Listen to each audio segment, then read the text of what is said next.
Pada suatu malam di sebuah bar, komplotan pembuat narkoba sedang menyiapkan paketan narkoba untuk diedarkan. Dengan Denny sebagai ketuanya, dan ini Jojo anaknya Denny, serta broker yang bertugas mengatur kesepakatan dengan pembeli.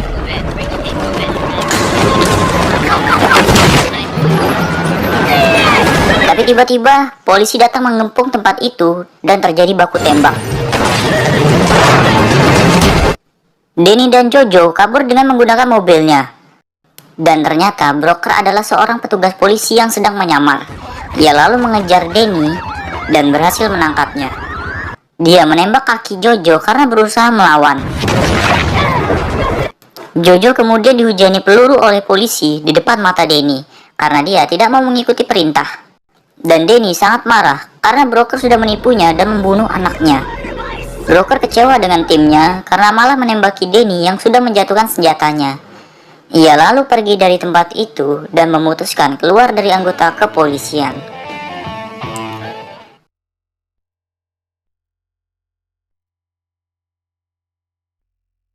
Di sebuah SD, anak perempuan ini namanya Medi. Dia baru saja menghajar Teddy, anak laki-laki yang mengganggunya. Oleh sebab itu, orang tuanya dipanggil ke sekolah. Ternyata Medi adalah anaknya broker yang baru saja ditinggal ibunya untuk selamanya. Keluar dari sekolah itu, Casey ibunya Teddy sangat emosi dan terus mengata-ngatai broker dan putrinya. Ia menyuruh Jimmy suaminya untuk memberi pelajaran ke broker. Tapi malah Jimmy yang dibanting sama broker. Untung di sana ada petugas polisi yang memisahkan mereka. Dan sekarang para guru di sekolah melihat kelakuan ayah Medi.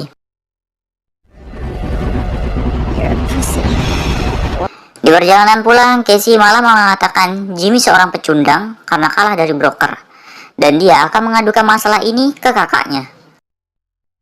Malam harinya, Casey bertemu dengan Gator, kakaknya, dan meminta untuk memberi pelajaran ke broker seperti yang biasa dilakukannya ke orang-orang. Casey juga meminta narkoba ke Gator karena Gator itu seorang pembuat narkoba dan Casey seorang pecandu. Esok harinya setelah mengantar Medi ke sekolah, broker menemui Susan, guru Medi. Dia meminta Susan untuk membantunya membuat acara ulang tahun anaknya. Susan pun setuju dan dia meminta ke broker untuk minta maaf ke keluarga Teddy agar masalahnya selesai. Karena orang di kota ini tuh sangat sensitif dan broker baru saja pindah ke kota ini. Broker lalu menemui Jimmy di tempat kerjanya. Ia meminta maaf atas perbuatannya kemarin dan Jimmy memaafkannya. Tapi dia menyuruh broker juga minta maaf ke istri dan anaknya.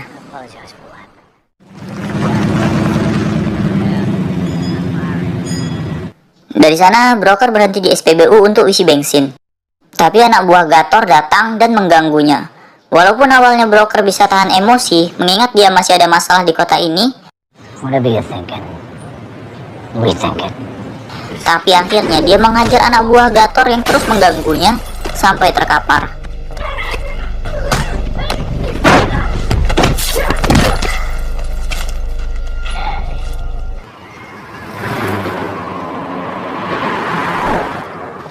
Siang harinya setelah menjemput Medi, broker ngajak Medi berkuda di hutan belakang rumah untuk mengisi waktu.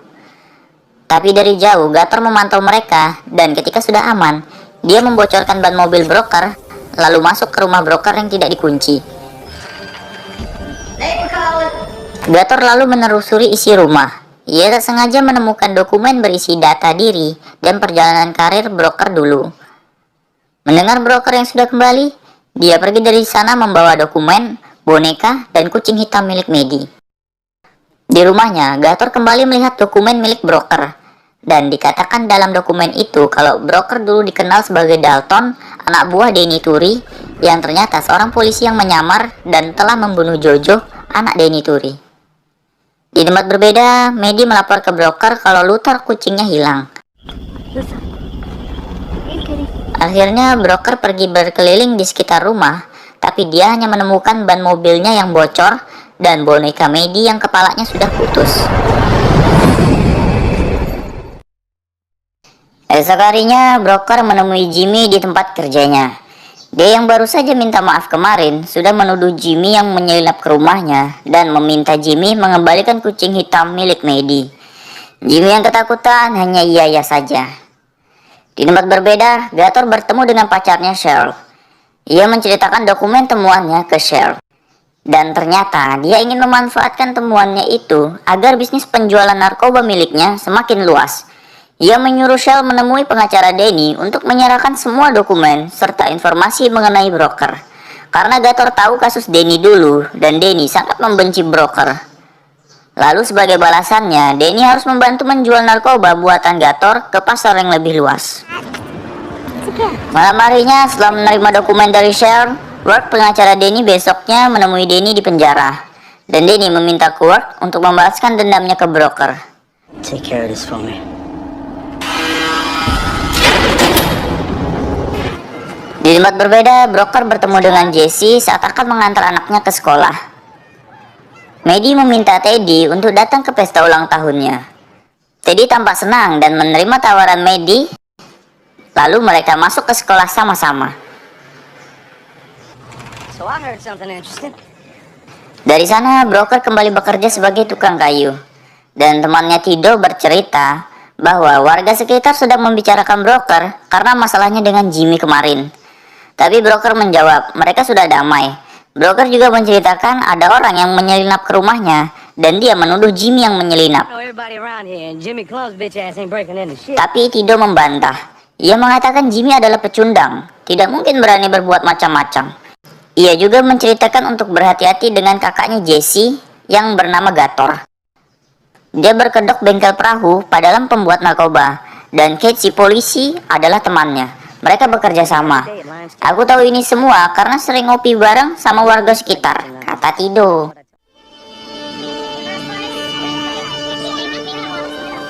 Besok harinya, teman sekolah Maddie dan warga sekitar ngumpul untuk merayakan ulang tahunnya.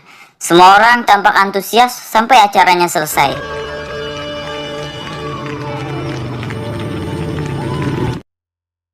Dan juga broker dan Jesse sudah baikan. Tapi di tempat berbeda, Cheryl nampak ketakutan karena menunggu orang yang Danny kirim untuk membunuh broker adalah Cyrus Hanks, seorang pembunuh berdarah dingin yang juga anak buah Danny di geng motor. Tapi Cyrus malah memaksa Cheryl untuk mengatakan di mana keberadaan broker dan tidak mau bekerja sama dengannya sesuai kesepakatan.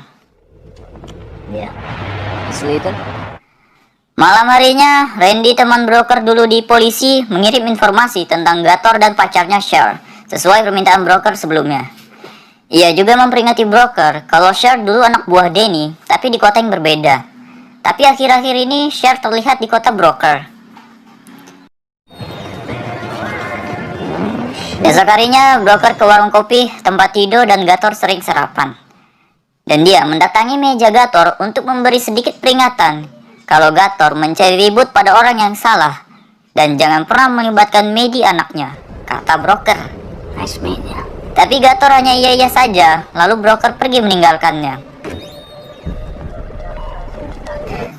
Dari warung kopi, broker ke gudang milik Gator. Dan setelah memeriksa tempat itu, benar perkataan Tido kemarin, kalau bengkel perahu milik Gator hanya kedok. Sebenarnya Gator seorang pembuat narkoba. Ia lalu memasukkan minyak tanah ke dalam bola lampu di ruangan itu dan menaruh botol minyak di bawah lampunya. Mungkin maksudnya jika lampu itu dinyalakan, tempat itu akan terbakar. Tapi tak sengaja, Gator melihat kucing milik Maddie di sana yang sedang berlari. Ia lalu mengejarnya. Tapi tiba-tiba, sebuah besi menghantam kepala broker yang membuatnya tak sadarkan diri. Dan ternyata itu adalah anak buah Gator. Mereka menyiksa broker dengan mencelupkan kepalanya ke dalam air, lalu memukulinya. Dan pada saat mereka menyinggung tentang Maddie, anak broker, broker marah dan balik menyerang mereka dengan tangan terikat. Kali ini dia menghajar 3 anak buah Gator dengan sadis dan pasti membuat luka parah. Ia lalu pergi dari tempat itu bersama Luther kucingnya. Sampai di rumah, broker menyuruh Maddie mengemasi barang-barangnya karena mereka akan pindah rumah. Maddie sebenarnya tidak setuju karena dia baru saja mendapat banyak teman di kota ini. Tapi demi keselamatannya juga, akhirnya ia nurut ke broker. Broker juga meminta bantuan ke Tido untuk memindahkan kuda miliknya ke rumah Tido sementara waktu. Tapi di sisi lain, Cyrus dan anak buahnya sudah sampai menemui Gator. Sayangnya, Gator tidak ikut ke rumah broker karena sebagai warga kota itu, dia tidak ingin berada di TKP. Char yang akan menunjukkan jalan ke rumah broker. Hari mulai gelap. Dengan menggunakan speedboat, mereka ke rumah broker. Sampainya di sana, Cyrus menyuruh Shell untuk tetap jaga speed di dermaga sampai mereka kembali. Cyrus lalu memerintahkan seorang anak buahnya untuk memeriksa kandang kuda di samping rumah broker. Tapi tiba-tiba, Tido muncul dan menghajar anak buah Cyrus itu, lalu menusuknya dengan garpu rumput. Saat sedang memberi tanda ke broker dengan membunyikan klakson mobilnya, Tido terkena tembakan oleh anak buah Cyrus. Mendengar suara tembakan, broker lalu menyuruh Maddie sembunyi di kolong rumah dan memintanya untuk menelpon polisi.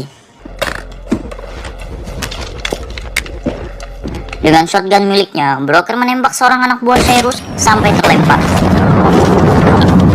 Dan seorang lagi sampai terkapar. Sementara Maddie yang ketahuan dikejar oleh anak buah Cyrus ke hutan belakang rumah. Broker yang melihat itu ikut mengejar Maddie. Beruntung saat Maddie akan ditembak, broker datang dan menembak anak buah Cyrus itu. Tapi tiba-tiba dari samping Cyrus datang dan menerjang broker. Ia lalu menyuruh Maddie untuk tetap lari. Tapi sayangnya Maddie ditangkap oleh Cher yang memaksanya naik ke speedboat. Sementara broker sedang berjuang mengalahkan Cyrus. Dia mengunci Cyrus dan juga membantingnya. Dan pada akhirnya broker menusukkan pisaunya ke Cyrus sampai mati. Tapi broker terlambat. Maddie sudah terlanjur dibawa pergi oleh Cher. Polisi datang saat broker kembali ke rumahnya.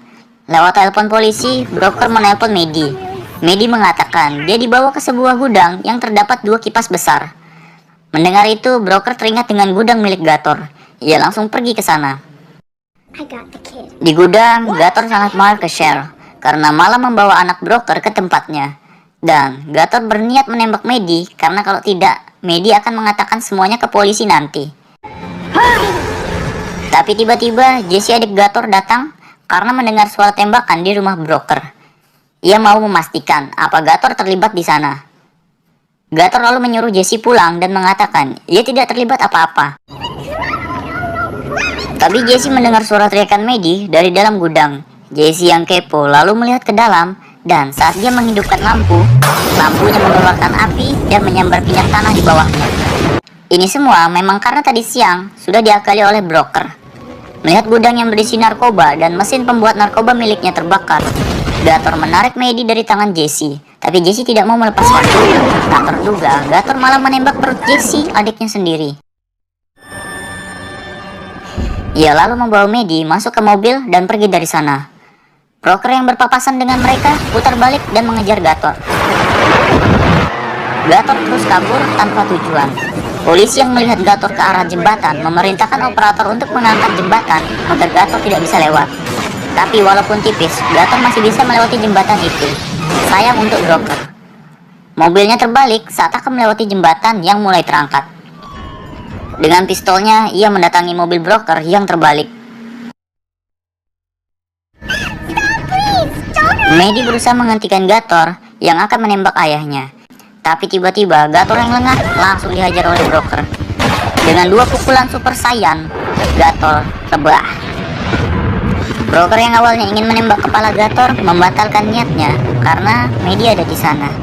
Mereka lalu pergi dari tempat itu dengan selamat. Di akhir cerita, broker menemui Denny di penjara. Ia mengatakan akan menunggu Denny saat sudah bebas nanti.